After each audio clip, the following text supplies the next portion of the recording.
యోహాను సువార్త 3వ అధ్యాయం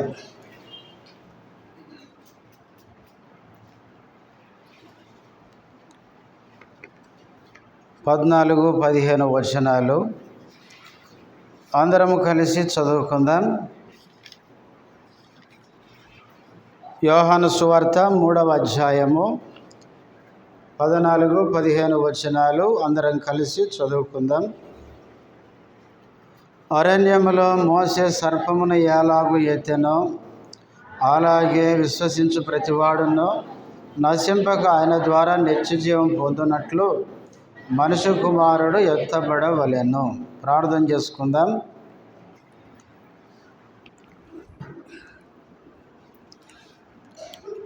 ప్రేమ కలిగిన మా తండ్రి, పరిశుద్ధుడైన దేవ, యేసుక్రీస్తు నామములో వందనములు స్తోత్రాలు చెల్లిస్తుంటున్నాం. ఇంతవరకు పాటల ద్వారా నిన్ను మహిమపరచడానికి సహాయపడుతూ వచ్చినందుకు స్తోత్రాలు. వ్యక్తిగత ఆరాధనలో ప్రవేశించక మునుపు చదవబడిన వాక్య భాగములో నుంచి మాతో మాట్లాడుతూ రండి. ఆత్మతో సత్యముతో నిన్ను ఆరాధించుటకు చేరవచ్చిన మమ్మల్ని అందరినీ సిద్ధపరచండి. వచ్చిన నీ బిడ్డలకై స్తోత్రాలు. ఇంకా ఎవరైతే వస్తున్నారో త్వరపెట్టి నడిపించండి. వాతావరణం కూడా అనుకూలపరచమని ప్రార్థన చేస్తూ నీ దాసుడు బలహీనుడు సులువు చాటున మరుగుపరచండి. నీ నామ మహిమార్థమై నీ దాసుని వాడుకొనమని యేసుక్రీస్తు నామములో స్తుతించి ప్రార్థిస్తున్నాము తండ్రి, ఆమేన్.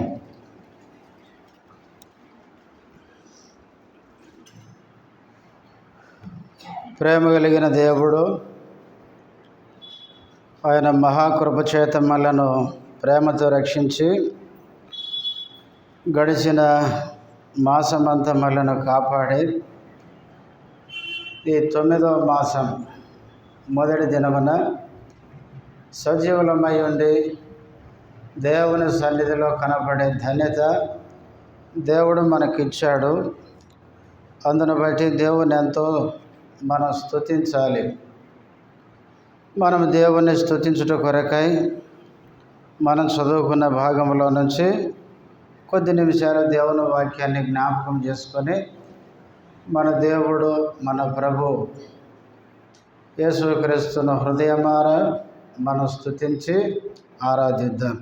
యోహాను సువార్త 3వ అధ్యాయము 14-15 వచనాలు. అరణ్యములో మోసే సర్పమును ఎలాగు ఎత్తెనో అలాగే విశ్వసించు ప్రతివాడును నశింపక ఆయన ద్వారా నిత్య జీవం పొందినట్లు మనుష్య కుమారుడు ఎత్తబడవలెను. ఈ మాటలు ఎవరు చెప్పేది? ఎవరండి? యేసుక్రీస్తు ప్రభు. యేసుక్రీస్తు భూమి మీద సజీవుడిగా ఉన్నప్పుడు స్వయంగా యేసు ప్రభువే చెబుతూ వచ్చిన మాటలు. ఎవరితో చెప్తున్నాడు? ఎవరితో అండి? నికోదేముతో చెప్తున్నాడు. ఇంతకీ ఈ మాటలు ఎందుకు చెప్తున్నాడు? ఎందుకు చెప్తున్నాడు అర్థం కావాలంటే మనం మొదటి నుంచి రావాలి. చూడండి, మొదటి వచనం. యూదుల అధికారి అయిన నికోదేమును పరిసయ్యుడు ఒకడు ఉండెను. కొద్దిగా ఎవరున్నారంటే నికోదేము అనే ఒక మనుషుడు ఉన్నాడు. ఆయన పేరు నికోదేము. ఆయనకున్న హోదాలు ఏంటంటే యూదులకి ఈయనెవరు? అధికారి. అంతేకాదు పరిసయ్యుడు. పరిసయ్యుడు అంటే యూదా మతం పట్ల చాలా నిష్ట కలిగిన వాళ్ళు. పాత నిబంధనలో ఉండే ఆచార కర్మకాండలు లేక యూద మత పెద్ద ఆచారాల పట్ల ఎంతో ఆసక్తి కనపరిచేవారు. మత సంబంధమైన భక్తి కలిగిన వారు పరిసయ్యులంటే. ఈయన యూదులకు అధికారి, యూదా మతములో పరిసయ్యుల తెగకి చెందినవాడు. ఇప్పుడు 2వ వచనం. అతడు రాత్రి యందు కొద్దిగా ఈయన ఏ టైంలో వచ్చినాడంట? రాత్రి వేళ వచ్చినాడంట. ఏం పగలు వస్తే ఏమైతే? పగలు రావడానికి ఈయనకు భయం. యేసు ప్రభు దగ్గరికి ఈయన ఎప్పుడు వస్తున్నాడంటే రాత్రి వేళ వస్తున్నాడు. అంటే ఎందుకు రాత్రి వేళ వస్తున్నాడంటే యోహాను సువార్తలో 2వ అధ్యాయంలో మనం చూస్తాం. యేసు ప్రభు పస్కా పండుగ సమీపించినప్పుడు యెరూషలేముకు వచ్చినాడు. యేసు ప్రభు యెరూషలేముకు వచ్చేసరికి యెరూషలేములో ఏముంది? అంతా వ్యాపారమే. అక్కడ మేకలు అమ్ముతున్నారు, గొర్రెలు అమ్ముతున్నారు, ఎడ్లు అమ్ముతున్నారు, పావురాలు, గువ్వలు అమ్ముతున్నారు, రూకలు మార్పిడి జరుగుతుంది. యెరూషలేము అంతా ఏమైపోయిందండి? వ్యాపారముతో నిండిపోయింది. అప్పుడు యేసు ప్రభుకి ఏమొచ్చింది? కోపం వచ్చింది. వాస్తవంగా దేవుని మందిరం ఎట్లా ఉండాలి? ప్రార్థనా మందిరంగా, దేవుని ఆరాధించే స్థలంగా ఉండాలి. కానీ యేసు ప్రభు భూమి మీద ఉన్న కాలంలో యెరూషలేములో ఆరాధనకు బదులుగా ఏం జరుగుతుంది? వ్యాపారం జరుగుతుంది. వాస్తవంగా యేసు అంటే పాత నిబంధనలో దేవుడు యూదులకు పండుగలు ఇచ్చింది దేనికోసం ఇచ్చాడు? వ్యాపారం చేసుకోవడానికి కాదు. కానీ యూదులకు ఏమైపోయినాయి అంటే అవి పండుగలన్నీ ఏమైపోయినాయి? వ్యాపారానికి అవి ఒక తావరాలు అయిపోయినాయి, అవకాశాలు అయిపోయినాయి. పండుగ వస్తుందంటే వీళ్ళకి పండుగ అన్నమాట. కనుక పస్కా పండుగకి అందరూ బలులు అర్పించాలి కాబట్టి ఉన్న వాళ్ళైతే ఎడ్లు కొనుక్కుంటారు, కొంచెం పేదవాళ్ళైతే గొర్రెలు, ఇంకా పేదవాళ్ళైతే గువ్వలు లేక పావురాలు. ఇట్లా ఎక్కడి నుంచో మీరు తీసుకురావాల్సిన పని లేదు, ఇక్కడ రెడీమేడ్ దొరుకుతాయి అన్నమాట. ఆ విధంగా యెరూషలేములో పస్కా పండుగకి యేసుప్రభు వెళ్ళేసరికి ఏముందంటే అక్కడ మొత్తం వ్యాపారం జరుగుతుంది. అప్పుడు యేసుప్రభు ఏం చేశాడంటే కొరడా తీసుకొని అందరిని ఏం చేశాడు? కొట్టినాడు. కొట్టిన తర్వాత ఆ బల్లలన్నీ ఎత్తేసినాడు, పావురాలను వదిలిపెట్టేసినాడు. అక్కడి నుంచి ఆ పశువులన్నిటినీ వెళ్ళగొట్టినాడు. 2వ అధ్యాయంలో ఈ పని చేశాడు కాబట్టి యూదులకి యేసుప్రభు మీద ఏంటంటే కోపం. ఎందుకంటే మా బిజినెస్ అంతా దెబ్బతిన్నది ఇప్పుడు. కాబట్టి యేసుప్రభు మీద యూదులకి చాలా కోపం. అందుకనే ఇప్పుడు ఈయనేమో యూదులకు ఎవరు? అధికారి. ఇప్పుడు యేసుప్రభు దగ్గరికి పగులు పోయినట్టు తెలిస్తే కనుక ఈయనకి చాలా చాలా సమస్య వస్తుంది. అందుకనే 2వ అధ్యాయంలో యేసుప్రభు యెరూషలేములో వ్యాపారంగా ఉన్న ఆ కేంద్రాన్ని శుభ్రం చేశాడు కాబట్టి యూదులకు యేసుప్రభు అంటే పడదు. ఆ పడని వ్యక్తి దగ్గరికి పగటి వేళ వెళ్తే ఈయనకు సమస్య వస్తుందని రాత్రి వేళ యేసుప్రభు దగ్గరకు వచ్చినాడు. వచ్చి ఏమంటున్నాడు? బోధకుడా, నీవు దేవుని యొద్ద నుండి వచ్చిన బోధకుడు అని మేము ఎరుగుతాము. దేవుడు అతనికి తోడై ఉంటేనే కానీ నీవు చేయుచున్న సూచక్రియలను ఎవడునూ చేయలేడని ఆయనతో చెప్పాను. రాత్రి వేళ వచ్చి యేసు ప్రభువుని ఏం చేస్తున్నాడంటే కొంచెం పొగుడుతున్నాడు. బోధకుడా, నువ్వు మామూలు బోధకుడు కాదు, ఎక్కడి నుంచి వచ్చిన బోధకుడివి? సరాసరి దేవుని దగ్గర నుంచి వచ్చిన బోధకుడే. ఇట్లా మెచ్చుకుంటే ఎట్లుంటుంది? మనమైతే కాస్త ఇది ఉబ్బిపోయి కాస్త ఎత్తు పెరిగినట్టాయి కదా, ఎంత ఉబ్బిపోతామో ఎవరైనా వాళ్ళని మెచ్చుకుంటే కదా. కానీ యేసు ప్రభుకి మెచ్చుకోలు ఇట్లాంటివి ఆయనకి నచ్చవు.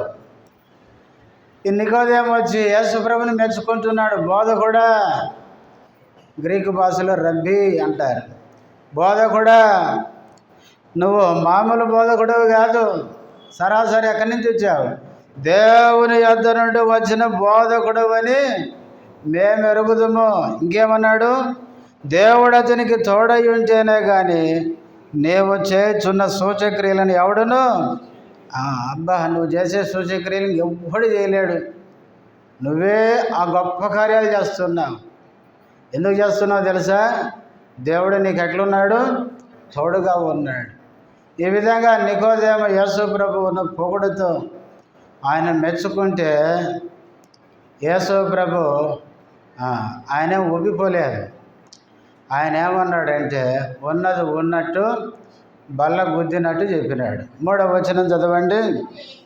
అందుకు యేసు అతనితో, ఒకడు క్రొత్తగా జన్మించితేనే కానీ అతడు దేవుని రాజ్యము చూడలేడని నీతో నిశ్చయముగా చెప్పుచున్నాను నేను. ఆయన మెచ్చుకుంటే యేసు ప్రభు కూడా ఆయన్ని మెచ్చుకోలేదు కదా. కొన్నిసార్లు ఏం చేస్తాం, ఎదుటి వాళ్ళు మనల్ని మెచ్చుకుంటే మీరు కూడా తక్కువ కాదులేండి అంటాం కదా. అవతలాలను కూడా మెచ్చుకుంటా. అంటే నువ్వు నన్ను మెచ్చుకో, నేను నిన్ను మెచ్చుకుంటా. మన ఇద్దరు ఒకరినొకరు నేను చేసుకోవాలి, కూడుకోవాలని అట్లుంటుంది మన కథ. కానీ యేసు ప్రభు కథ అట్లా ఉండదు.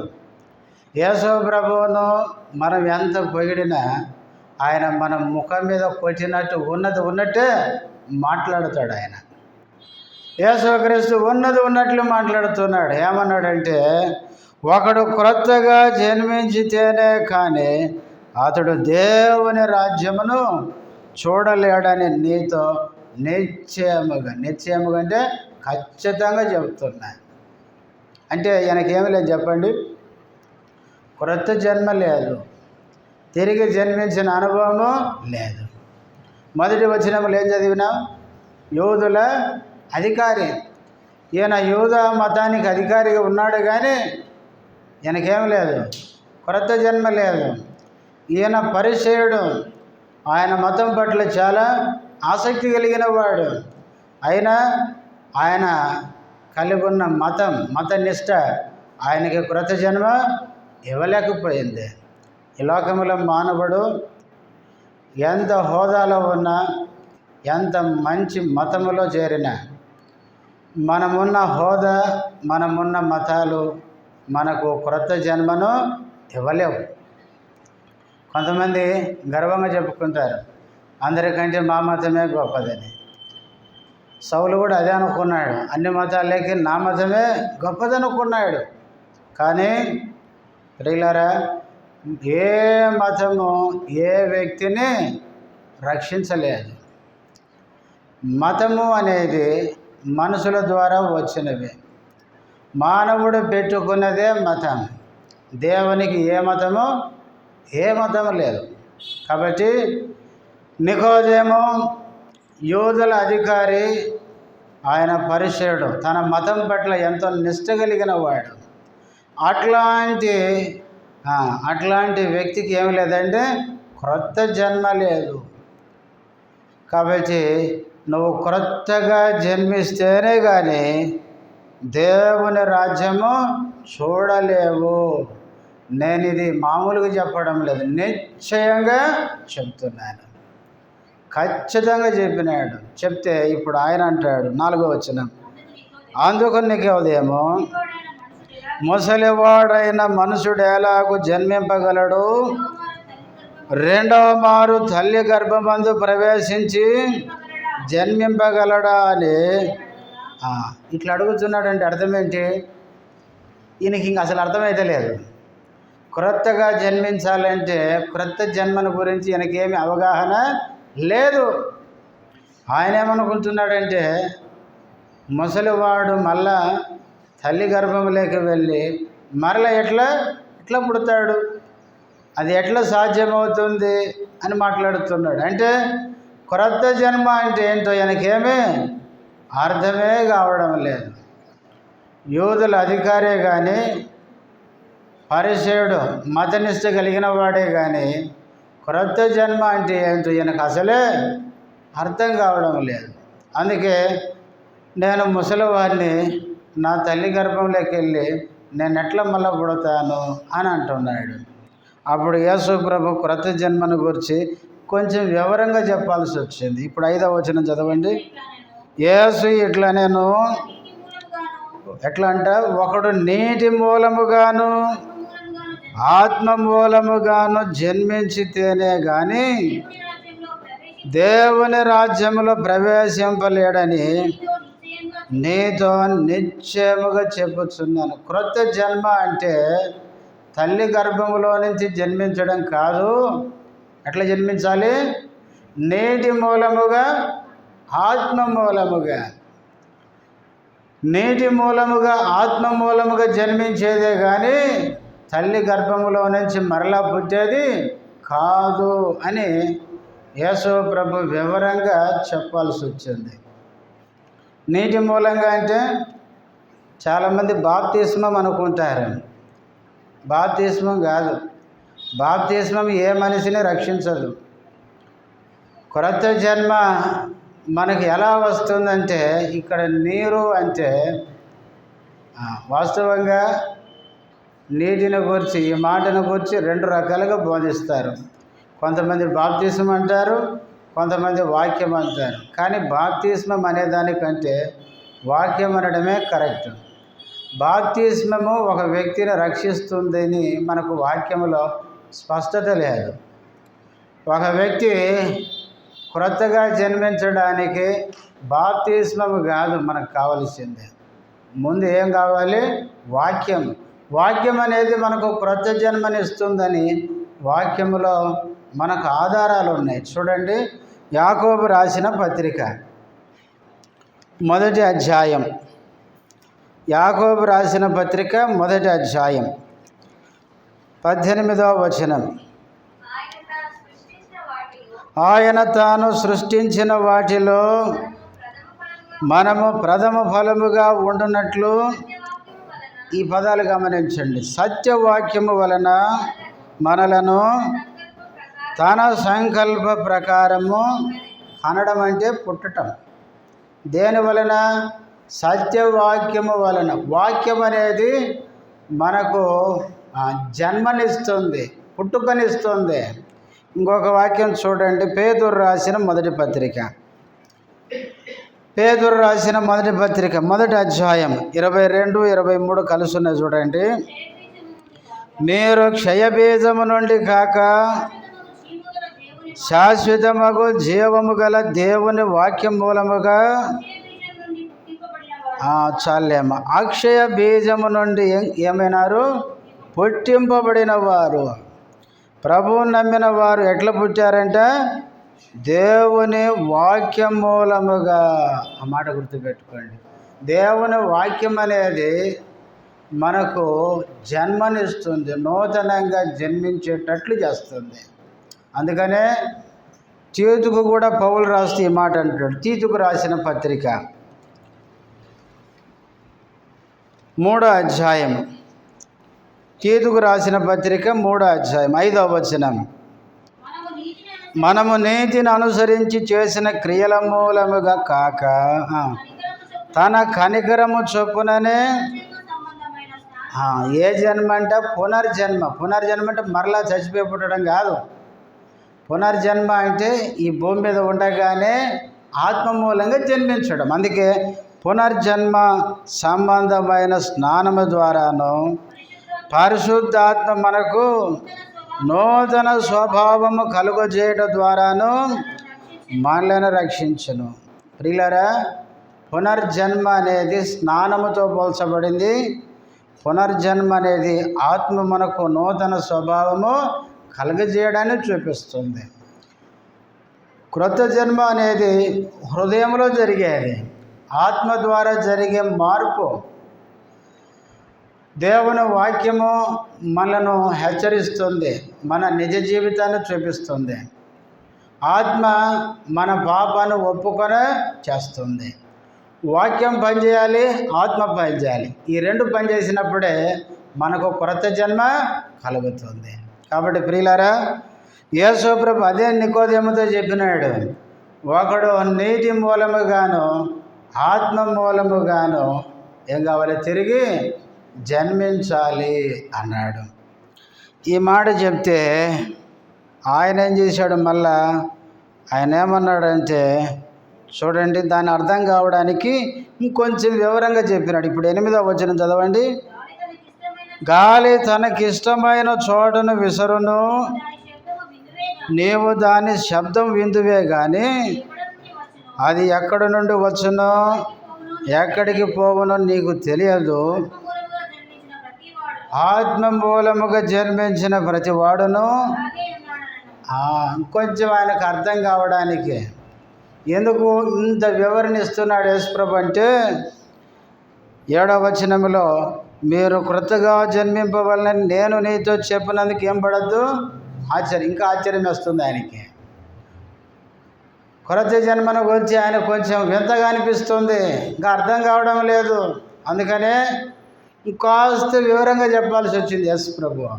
8వ వచనంలో క్రొత్త జన్మ అర్థం కావడానికి ఏమన్నాడంటే, గాలి తనకి ఇష్టమైన చోటను విసరును, నీవు దాని శబ్దం విందువే కానీ అది ఎక్కడి నుండి వచ్చునో ఎక్కడికి పోవునో నీకు తెలియదు. గాలి మనం ఎట్లా తెలుసుకుంటాం? శబ్దం ద్వారా తెలుసుకుంటాం, స్పర్శ ద్వారా తెలుసుకుంటాం. అంతేగాని మన కళ్ళతో దాన్ని చూడలేం అని చెప్పి ఆ వచనం చివరిలో అంటాడు, ఆత్మ మూలముగా జన్మించిన ప్రతి వాడును అలాగే ఉన్నాడు. ఆత్మ మూలముగా జన్మించిన వాడు క్రొత్తగా జన్మించానని, నూతనంగా జన్మించానని అతడు గాలి ఎట్లా శబ్దం ద్వారా స్పర్శ ద్వారా తెలుసుకుంటామో అలాగే మనం క్రొత్త జన్మ పొందామని అనుభవం ద్వారా తెలుసుకుంటాం తప్ప మన కళ్ళతో ఏం చేయలేము, చూడలేము. గాలిని ఎట్లా చూడలేమో, క్రొత్త జన్మను నువ్వు నాకు చూపి అంటే చూపించేది కాదు, అది అంతరంగంలో లోపల హృదయంలో జరిగే కార్యం. కాబట్టి అందుకే యేసుప్రభు ఎంత వివరణ అతనికి ఇవ్వాల్సి వచ్చింది. ఇంత ఇచ్చినా ఇప్పుడు అంటాడు 9వ వచనం, అందుకు నికోదేము ఇంత చెప్పా కూడా మళ్ళీ కథ మొదటికి వచ్చింది. మళ్ళీ ఏమంటున్నాడంటే ఆయన, అందుకు నికోదేము ఈ సంగతులు ఎలాగూ సాధ్యములని మళ్ళీ ఏమడుగుతున్నాడు, ఇది ఎట్లా సాధ్యమైంది అంటున్నాడు. హృదయంలో నుంచి ఆత్మ ద్వారా క్రొత్త జన్మ పొందడం అనేది ఎట్లా సాధ్యం అని క్వశ్చన్ చేస్తున్నాడు ఆయన. ఇప్పుడు యేసుప్రభు అసలుకి వస్తున్నాడు, ఇక పాయింట్కి వస్తున్నాడు అనమాట. ఇప్పుడు 10వ వచనం చదవండి. ఇప్పుడు ఆయన యేసుప్రభు నికోదేముతో అంటున్నాడు, ఇట్లా నీవు ఇశ్రాయేలుకు బోధకుడు అయ్యింది. ఇప్పుడు ఈయన ఎవరంట?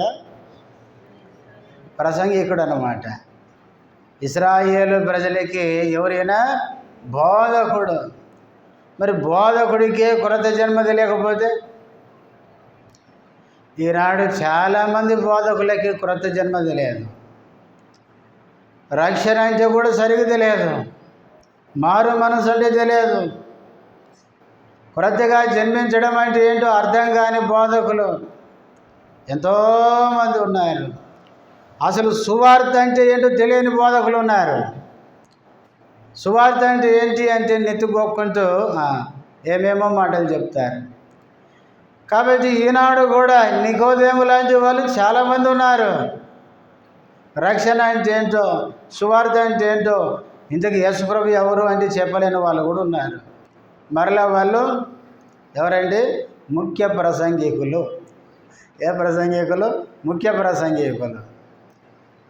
ఈ నికోదేము లాంటి వాళ్ళు. నికోదేము యూదులకు ఎవరంటే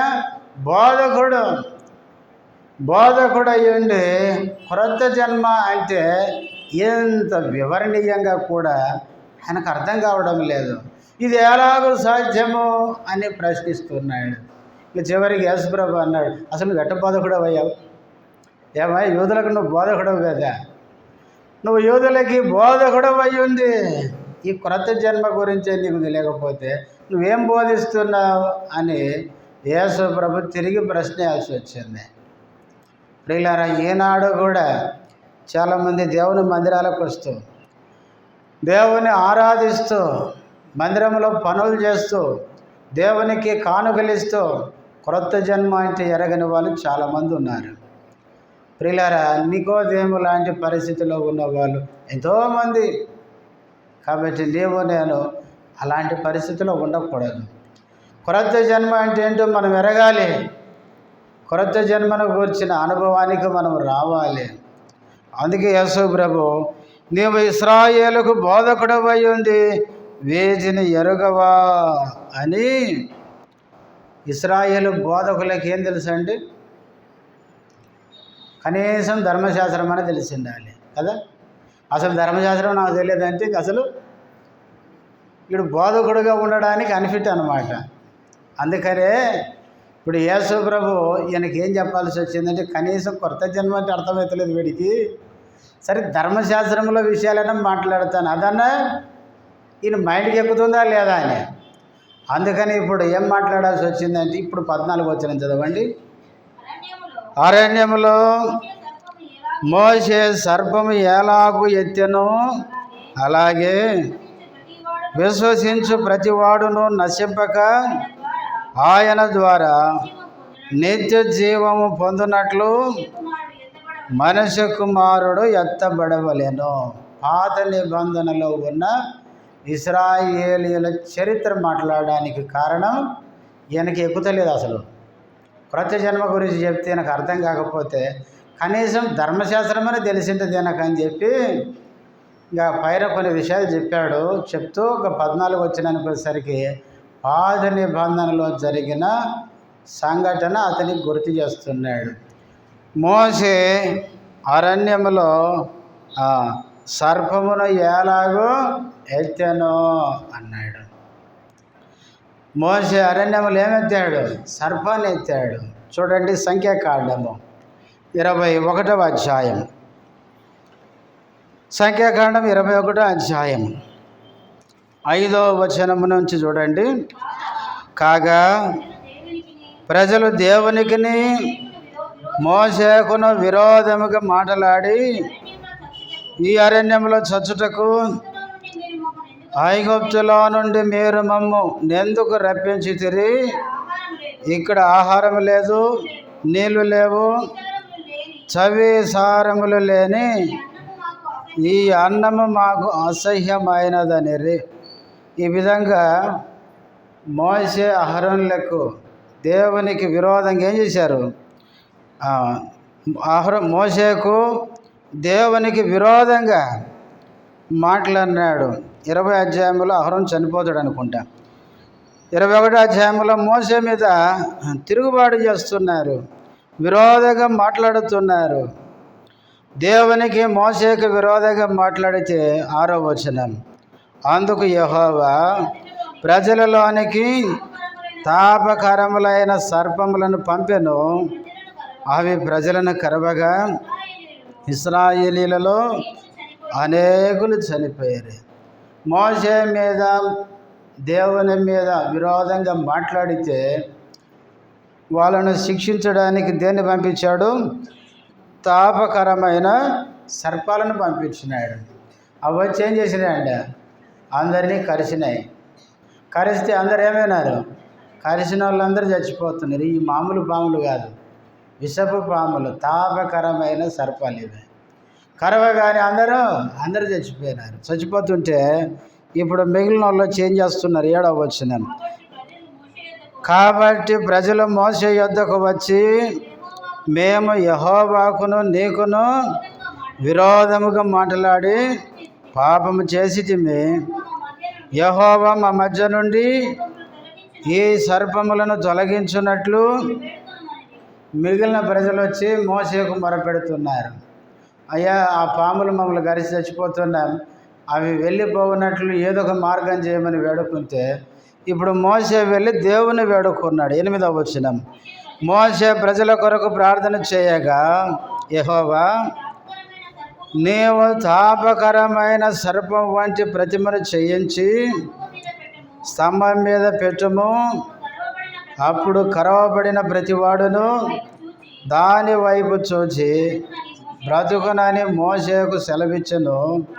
కాబట్టి మోషే ఇత్తడి సర్పం ఒకటి చేయించి స్తంభం మీద దాన్ని పెట్టాను.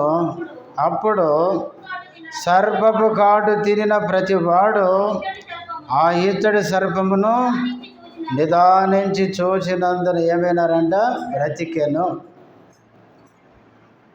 సంఖ్యాకాండం 21 అధ్యాయంలో ఇశ్రాయేలు ప్రజలు ఎన్నో కార్యాలు చేసి చూశారు. దేవుడు చేసిన కార్యాలు, ఎన్ని కార్యాలు చూసి కూడా మోషే మీద, దేవుని మీద ఏం చేశారు? విరోధంగా మాట్లాడినారు. దేవునికి విసుగొచ్చి ఏం చేశాడు? తాపకరమైన సర్పాలను పంపించినాడు. అవి కరవగా అనేకులు చనిపోయినారు. అయితే మిగిలిన వాళ్ళు వచ్చి మోషేకు మొరపెట్టగా మోషే దేవుణ్ణి వేడుకున్నాడు. దేవుని వేడుకునేసరికి దేవుడు వాళ్ళు బ్రతికే మార్గాన్ని చూపించినాడు. ఏం చేయమన్నాడంటే ఒక ఇత్తడి సర్పమును చేసి దాన్ని ఏం చేయమన్నాడు? ఒక స్తంభం మీద దాన్ని పెట్టు. ఆ సర్పపు కాటు తిన్న వాళ్ళు ఎవరైతే నిదానించి ఈ ఇత్తడి సర్పాన్ని చూస్తారో వాళ్ళు ఏమవుతారో? బ్రతుకుతారు. ఈ సందర్భాన్ని నికోదేముకి ఏం చేస్తున్నాడు?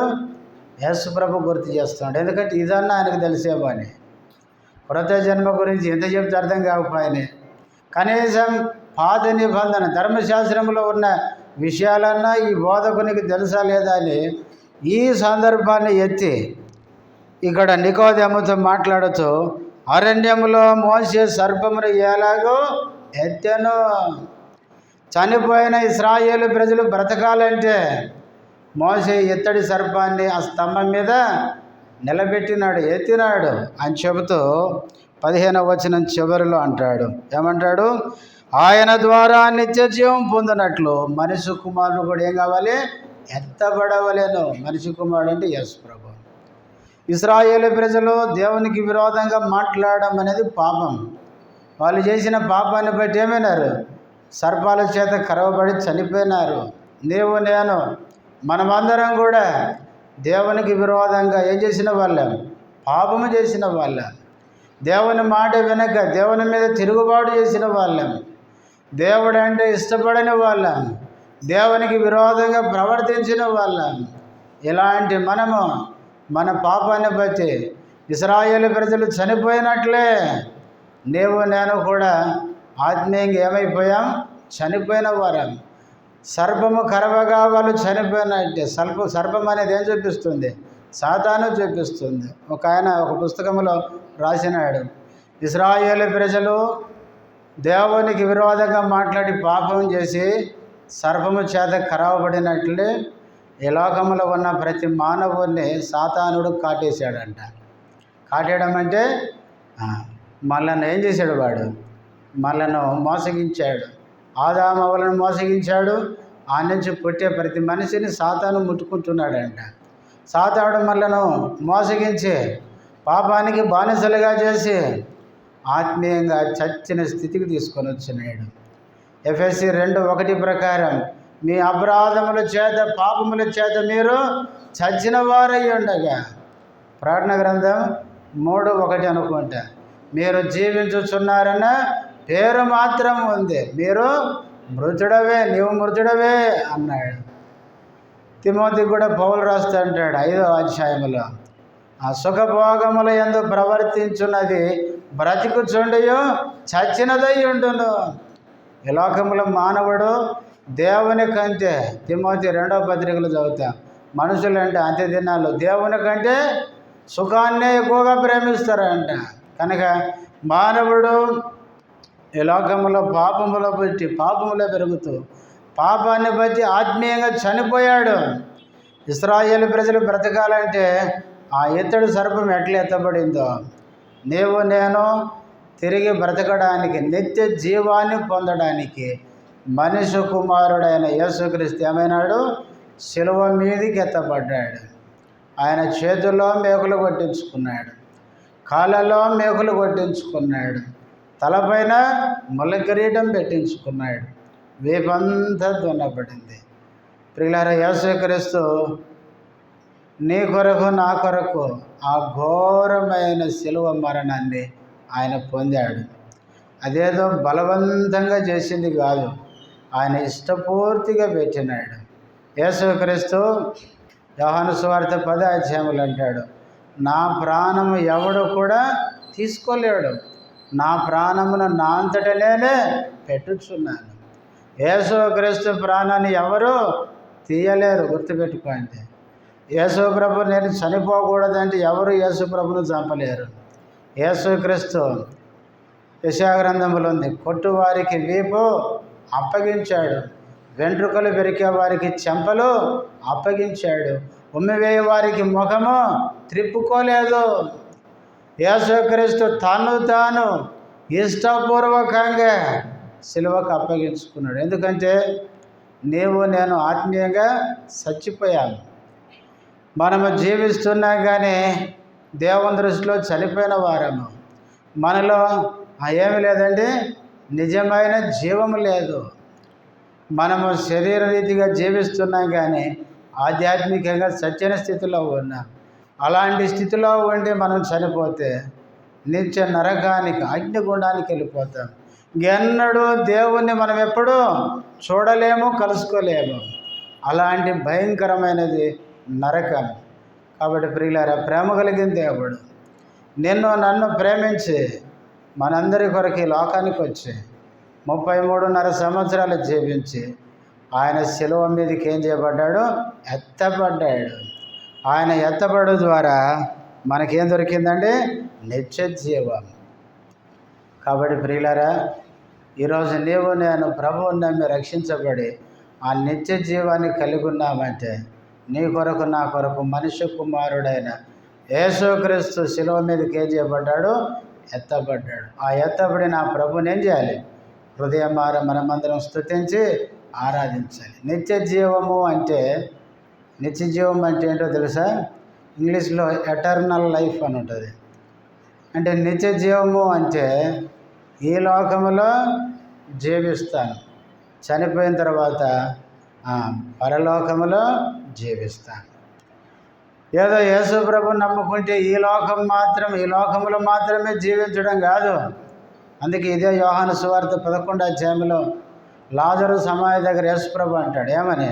పునరుద్ధానము జీవము నేనే, నా యందు విశ్వాసం ఉంచువాడు చనిపోయినను మరలా బ్రతుకును. అంటే మనకు దేవుడిచ్చిన నిరీక్షణ, ఆ నిత్య జీవం ఎలాంటిదంటే ఏదో ఇక్కడ బతుకుతామని కాదు, చనిపోయిన తర్వాత కూడా మనం బ్రతుకుతాం. ఇంకొక మాట ఏంటంటే నిత్య జీవము అంటే అర్థం ఏంటంటే నిత్యము సంతోషంగా జీవించడం. ఏ లోకంలో ఏమన్నా లేకపోయినా క్రీస్తు ఇచ్చిన ఆ రక్షణను మనం కలిగి ఉన్నాం కనుక, ఆ నిత్య జీవాన్ని పొందాం కనుక ఈ భూమి మీద ఏమున్నా లేకపోయినా దేవుని పిల్లలు ఎట్లుంటారు? సంతోషంగా ఉంటారు. ఈ లోకాన్ని విడిచిపెట్టిన తర్వాత పరలోకంలో నిత్యం ఎట్లుంటారు? సంతోషం. అదే నిత్య జీవం అంటే. నిత్య జీవము అంటే నిత్యము సంతోషంగా జీవించడం. అంటే ఒకవేళ మీరు అంటారేమో, భూమి మీద యేసు ప్రభువుని నమ్ముకుంటే శ్రమలను బైబిల్ చెప్తుందని. కానీ క్రైస్తవునికి శ్రమలు కూడా ఏంటి? శ్రమలు కూడా ఆనందమే. పౌలు ఏమన్నాడు? చెరసాల్లో ఉండి కూడా ఏమన్నాడు? ఆనందించండి, ఎల్లప్పుడూ మరలా చెప్తున్నా ఆనందించండి. దేవుని పిల్లలకి అన్ని పరిస్థితులు ఏంటి? ఆనందం, సంతోషం. కాబట్టి ఈ లోకములో మనం ఎల్లప్పుడూ ఆనందంగా ఉంటాం, పరలోకములో ఎప్పుడూ ఆనందం. అందుకే లోకస్తులు మనం చూసి ఏమంటారు? మీకు ఏమి లేకపోయినా ఏముంది మీలో? సంతోషం ఉంది. సీక్రెట్ ఏంటి అని అడుగుతారు. అప్పుడేం చెప్పాలి? నీకు ఏమి లేకపోయినా ఆనందంగా ఉంటారంటే దానికి సీక్రెట్ యేసు ప్రభు అని చెప్పాలి. ఆయన శిలువ మీదకి ఎత్తబడి మా కొరకు మరణించాడు. ఆయన మాకు నిత్య జీవాన్ని ఇచ్చాడు. ఆ రక్షణ ఆనందాన్ని మాకు ఇచ్చాడు. కాబట్టి మేము ఎల్లప్పుడూ ఎట్లుంటాం? ఆనందాన్ని. కాబట్టి ఆ నిత్య జీవాన్ని ఇచ్చిన మన ప్రభువును మనం హృదయమార స్తుతించి ఆరాధిద్దాం. అందరం లేచి నిలబడదాం. ఒక చిన్న పాట పాడదాం.